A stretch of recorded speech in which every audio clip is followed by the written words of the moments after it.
This video is showing an extract of an audit where the auditor is auditing the interfaces between a remote support function and the site, and in particular focusing on design, failure mode and effect analysis.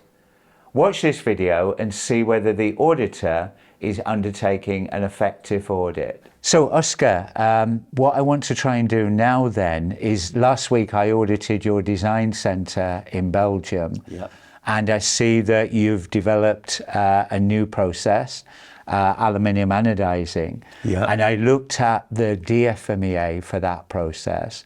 What I want to do is follow through then as the manufacturing site where you will actually be using that process. Yeah. Take me through the process of how you receive the DFMEA and what you do with it.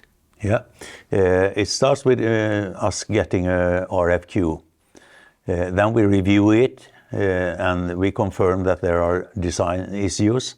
We send it according to our process flow to the Belgian Design Center, where they handle the design topic as such, with their knowledge and experience from similar products. When they have come to the status of the design that they say, now we can release it for the manufacturing site, we have a team's review together for us to understand what are the key topics. And as you mentioned, they have highlighted some special characteristics in this case. And of course, those are we manufacturing here at this factory. Yeah, yeah, because I saw from a design perspective that cleanliness is a key issue. Yeah. So when we go to manufacturing, I'm going to be looking at that from a process FMEA perspective. Yeah.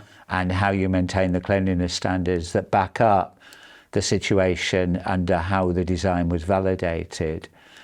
So we will follow that through in manufacturing. I see that this has been done in the AAGVDA format. What is your policy on that as a company? Yeah, we have one person here who is our so-called FMEA expert, and he was very early informed about the new format. Nowadays it isn't new anymore. Yeah.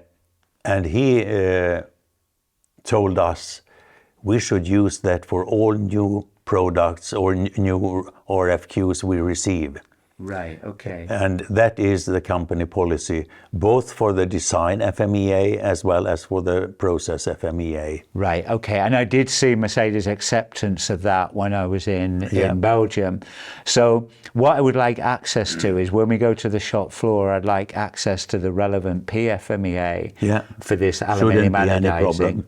And also the control plan, Oscar. Yeah. So if you can make those available to us, we then follow that audit trail through to the shop of course. floor. If you want to have a look at it already, then I can show you, because I have it on the I think if laptop. you can prepare it, I know what I want to do is to follow through the audit trails from the customer complaints that we looked at earlier, through to the DFMEA and then through to the PFMEA and the control plan. So I'm not going to be auditing the whole of the FMEA and the control plan, just on those critical process steps. As you mentioned, this is a new product and a new process. So luckily, we haven't got any claims so far, but you can look at the internal scrap rate regarding this. Yeah, we'll have a look at that in manufacturing. Because that we have been monitoring from the start of the production. Right. Okay, so let's follow that to the shop floor. Yeah, no problem. So the key learning points. Many organizations that are certified to IATF 16949 will have a site where value-added manufacturing processes occur, and they will have remote support functions, just like the organization within this video.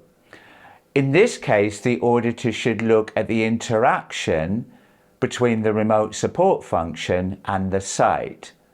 So in this case, the design failure mode and effect analysis has been done by the team at the remote support function. The auditor should be auditing at the site the interfaces, including have they received a copy of the design failure mode effect analysis, and maybe even was the site involved in doing that risk analysis. When auditing, an auditor should focus on any special characteristics. They could have been communicated by the customer, or they could have been identified through the design failure mode and effective analysis. In this auditor, the auditor ascertained that cleanliness of the product was key to producing a conforming product, which is good. The auditor should focus on the areas of the highest risk. The auditor was also challenging the format that was used for the failure mode and effect analysis.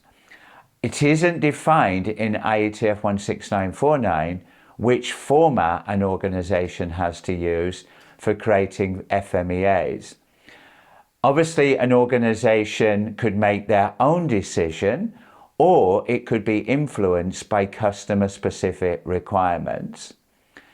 Also, when undertaking an auditor should be looking at the interaction between the design failure mode and effect analysis and the process failure mode and effect analysis to make sure that anything that has been identified as a design risk, the relevant controls are carried across into the process FMEA. And also, when auditing, auditors should also focus on key performance indicators. Any indicators that look at the performance through the eyes of the customer or in the eyes of the organization. And that might help the auditor focus and prioritize on areas of the highest risk. So let's summarize. Design failure mode and effect analysis is a mandatory requirement for design responsible organizations. If that is done at a remote support function, when auditing at a site, an auditor should be looking at the interactions, because the design failure mode and effect analysis should provide an input into creating the process failure mode and effect analysis. And an auditor should always focus on the areas of the highest risk. So that could be special characteristics that have been identified in the design FMEA, but also looking at performance data. By looking at external performance data and internal performance data, that may give areas to focus on through the design FMEA and through the process FMEA.